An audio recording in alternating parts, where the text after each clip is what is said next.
नमस्कार, बहुत स्वागत आप सभी का। जी मध्य प्रदेश छत्तीसगढ़ देख रहे हैं आप और आपके साथ मैं हूं कीर्ति दीक्षित। छत्तीसगढ़ में इस बार महिलाओं ने जबरदस्त वोटिंग की है। पुरुष मतदाताओं के मुकाबले इस बार महिला वोटर्स ने लोकतंत्र के इस महापर्व में बढ़ चढ़कर हिस्सा लिया। 50 सीटें ऐसी हैं जहां पर महिलाओं ने पुरुषों के मुकाबले ज्यादा मतदान किया है।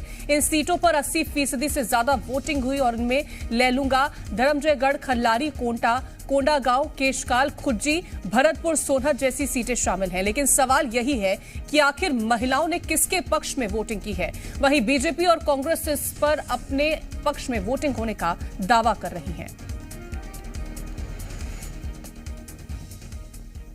देखिए, कांग्रेस के भूपेश बघेल के शासनकाल में 5 वर्षों में सबसे ज्यादा कोई प्रताड़ित रहा है तो महिलाएं रही है, नारियां रही है और युवा रहे हैं।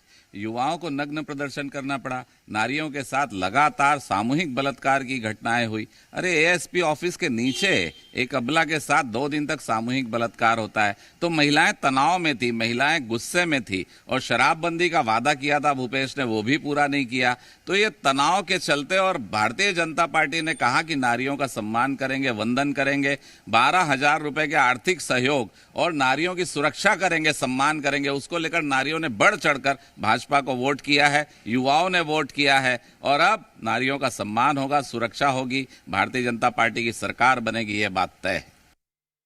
मैं तो बोलता हूँ पहला चरण से बस्तर से लेकर सरगुजा तक अगर आप देखेंगे, छत्तीसगढ़ में महिला मतदाताओं की लाइन सबसे ज़्यादा लंबी थी और ईमानदारी के साथ वोट किए हैं और लाइन लगाकर खड़े रहकर वोट किए हैं। इसका मतलब सीधा सीधा साफ है कि हमारी सरकार की 5 साल की योजनाओं को लेकर और आने वाले समय में हम लोग सरकार बनेगी और क्या करने वाले उनको लेकर, समूह की कर्जा माफ़ी, बिजली bill, free health, free education और 15,000 सालाना उनको हमारी सरकार आते साथ हम देने वाले हैं। इन सब को लेकर छत्तीसगढ़ की माता बहनों ने कांग्रेस के पक्ष में मतदान किया है और अच्छा मतदान किया है। इसलिए कांग्रेस की सरकार छत्तीसगढ़ में फिर से बन रही है। और ज्यादा जानकारी के साथ हमारे संवाददाता सत्यप्रकाश रायपुर से जुड़ गए हैं। सत्यप्रकाश, जब दोनों पार्टियों की तरफ से अपने पत्र का ऐलान किया गया, महिलाओं के लिए घोषणाएं की गई हैं, उधर से गारंटियां दी गई थी, तो सबसे ज्यादा जो फोकस था वो माना जा रहा था कि किसानों पर रहा है, महिलाओं पर रहा है। एक तरफ 12,000 रुपए सालाना, दूसरी तरफ 15,000 रुपए सालाना। किसके साथ महिलाएं जाती हुई नजर आई हैं? देखिए, महिलाओं से जब हमने इस मुद्दे पे बातचीत की तो उनका मिला जुला बयान रहा। हाँ, ये ज़रूर है कि भाजपा ने पहले दांव खेला महिलाओं को के वोट बैंक को अपने पाले में करने का, और उसके बाद फिर कांग्रेस की ओर से भी घोषणा हुई। मुख्यमंत्री भूपेश बघेल ने इस बात की घोषणा की कि अगर कांग्रेस सत्ता में आती है तो फिर 15,000 रुपये साल का मिलेगा। उससे पहले भाजपा 12,000 रुपये साल का अपने घोषणा पत्र में, जिसे मोदी की गारंटी कही गई, उसमें वादा कर चुकी थी। हाँ, ये ज़रूर है कि भाजपा के पास वक्त ज़्यादा रहा ग्राउंड पे इस मुद्दे को लेकर जाने का।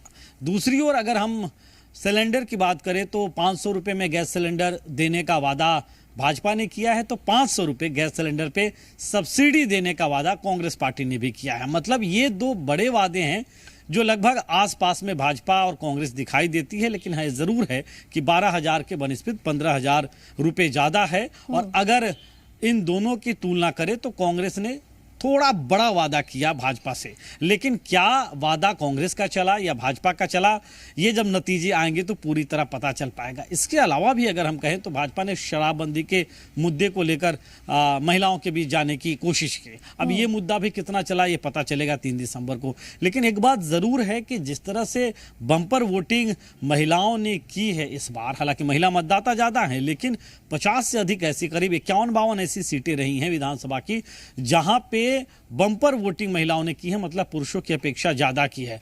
महिलाओं ने जहां बम्पर वोटिंग की है, एक बारीक चीज ये भी है कि 80% से ज्यादा जहां वोटिंग प्रतिशत है या उसके आसपास है, वो वही सीट है जहां पे महिलाओं की वोटिंग पुरुषों से ज्यादा है। तो मतलब कि समझिए कि कहीं ना कहीं इस बार सत्ता में जो भी पार्टी आएगी, कांग्रेस आए या भाजपा आए, बिल्कुल जो भी क्योंकि पार्टी आएगी वो महिलाओं के आशीर्वाद से ही आएगी, ये तो साफ माना जा रहा है। सत्यप्रकाश बने रहिए और भी जानकारी आपसे लेंगे।